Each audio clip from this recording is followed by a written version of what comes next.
নমস্কার সবাইকে। সবাই কেমন আছেন? আমি তৃষ্ণা। আজকে আমি রান্না করব কাঁঠালের বিচি দিয়ে বা দানা দিয়ে কচু শাক। তেলের মধ্যে দিয়ে দেব গোটা জিরা আর তেজপাতা, দিয়ে দেব এর মধ্যে একটা শুকনো মরিচ। সব কিছু একসাথে সুন্দর করে ভেজে নেব। জিরা, তেজপাতা, শুকনো মরিচটা যখন ভাজা হয়ে যাবে দিয়ে দেব এর মধ্যে রসুনটা একটু বেশি পরিমাণে দিতে হবে। দিয়ে দেব এর মধ্যে পেঁয়াজ আর দিয়ে দেব কাঁচা লঙ্কা, যে যেরকম ঝাল খেতে পছন্দ করো। সব কিছু সুন্দর করে একটু ভেজে নেব। পেঁয়াজ আর রসুন যত বেশি দেবে, কচু শাক বলো আর যে কোনো শাক রান্না বলো, পেঁয়াজ আর রসুনটা বেশি দিলে সেই শাকটা খেতেও ভালো হয় আর শাকটাও সুন্দর হয়, সফট হয়। তো চলো আগে এই কয়টাকে আমি খুব সুন্দর করে ভেজে নিই। এর মধ্যে দিয়ে দেব ছোট চিংড়ি। এটা অপশনাল, যদি তোমাদের থাকে তাহলে দিবে, না থাকলে দিবে না। এইবার দিয়ে দেব সেই কাঁঠালের দানা। কারা কারা খেয়েছো কাঁঠালের দানা দিয়ে কচু শাক?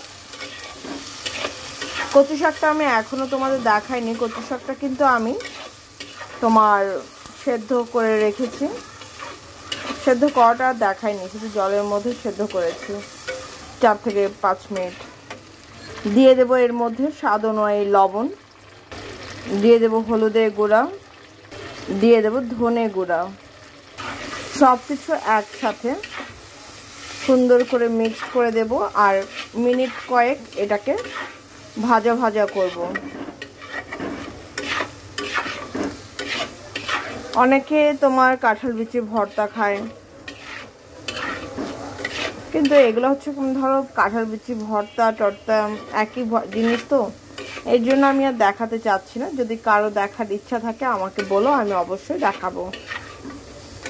তো কাঁঠাল বিচি দিয়ে, বা আমরা তো দানা বলি কমই বলি, বিচিটাই বলি লোকাল ওয়ার্ড। তো কচু শাক খেতে কিন্তু খুব ভালো লাগে। সাথে আবার পড়েছে চিংড়ি মাছ, তাহলে তো মনে করো কথাই নেই। তো চলো এখন এটাকে 2-3 মিনিট একটু হালকা সুন্দর করে ভেজে নিই।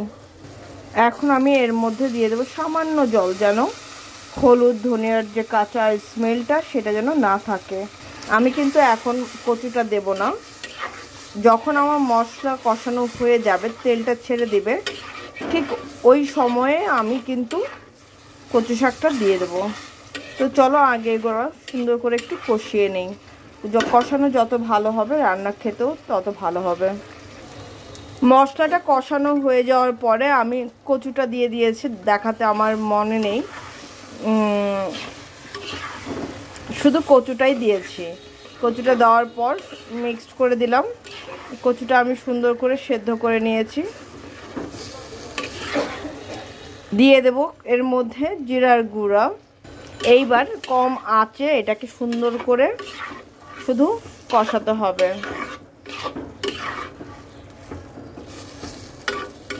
তো মিনিমাম এটাকে আমি 10 মিনিটের মতন এটাকে এখন রান্না করব কম আঁচে, আর ঢেকে দেব, মাঝে মাঝে 2-1 নেড়ে টেড়ে দেবো। ঠিক আছে? তো দেখো কচু শাকটা কিন্তু খুব সুন্দর মতন মজে গেছে।